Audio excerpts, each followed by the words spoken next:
What is Roe v. Wade? Roe v. Wade is a legal case that took place on January 22, 1973, which restricted the state's regulation of abortion. In other words, the Supreme Court ruled that the government cannot interfere with a woman's right to have an abortion. Who was involved in the Roe v. Wade case? An unmarried Texas woman named Jane Roe and a lawyer named Henry Wade were involved in the case. Something many people do not know is that her actual name wasn't Jane Roe. Her real name was Norma McCorvey, but she changed it in order to protect her identity. Jane Roe, also known as Norma McCorvey, was born on September 22, 1947 in Simisport, Louisiana, and she died on February 18, 2017 in Katy, Texas. Henry Wade was a Texas lawyer who was born on November 11, 1914 in Rockwall County, Texas, and died on March 1, 2001 in Dallas, Texas. He served as a district attorney of Dallas from 1951 to 1987. How did Roe v. Wade begin? In 1969, when Jane Roe, also known as Norma McCorvey, a Texas resident, claimed to be raped. She was hoping to receive an abortion because of Texas law stating that if you have been raped or have been involved with incest, there's an exception to abortion. The case began in 1970 when Jane Roe started a case against Henry Wade.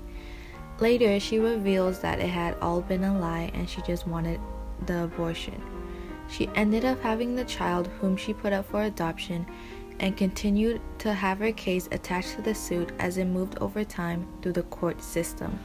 What states have banned abortion? Mississippi and Louisiana have a law that states a woman can't get an abortion after 15 weeks of pregnancy.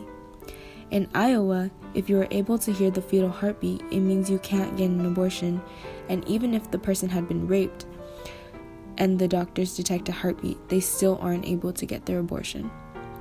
This is wrong because most women don't know that they're pregnant until much later into the pregnancy, and a heartbeat can develop as soon as 6 weeks.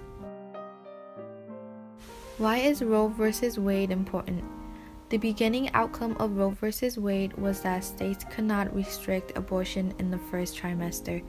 It was also known as the case that legalized abortion nationwide.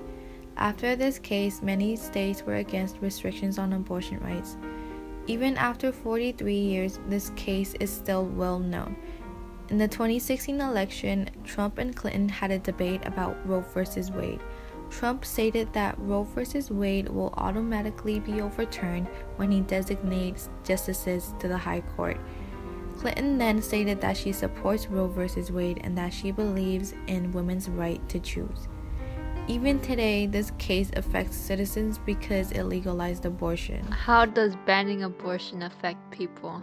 If someone wanted an abortion, then they would have to drive long distance to another state to get a legal abortion. If people ban women from having an abortion, it takes away their rights. Women should have the rights to get an abortion anytime if they need to. There are so many different reasons why women need an abortion, like their parents can't afford to raise a baby or not ready to. A lot of times people get pregnant without knowing. Mississippi abortion law. Bryant, the government of Mississippi, signed a new law that people can't have an abortion after 15 weeks of pregnancy. Bryant thinks it's a good idea to ban abortion because he thinks he can save more babies. People can't get an abortion after 15 weeks even if they were raped. There was a clinic in Mississippi which is the only clinic who does procedures, and they sued the state banning abortion after 15 weeks. You have a case coming from Texas, begun by a woman who on paper at least is named Jane Roe. She was 21 years old, she was pregnant, and she didn't want to have this baby. The Texas law was one of the strictest in the nation. It allowed abortion only in cases to save the life of the mother.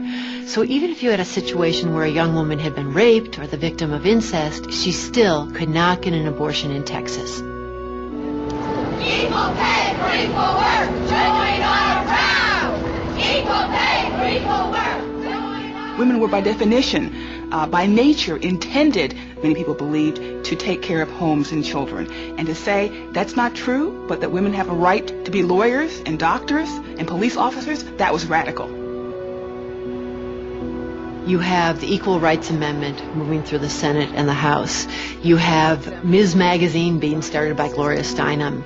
You have the American Civil Liberties Union starting a women's rights project. There's a lot of agitation in America over women's rights.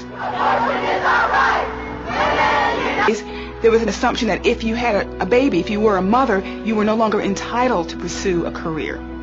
Abortion rights meant symbolically that women did have choices. Women could say, not now, later, or not at all. I think the justices believed that the women's rights movement was so clearly the wave of the future that was just about to happen that everybody's for abortion because everybody's for women's rights. In fact, in conference, there was an easy majority for striking down the Texas law.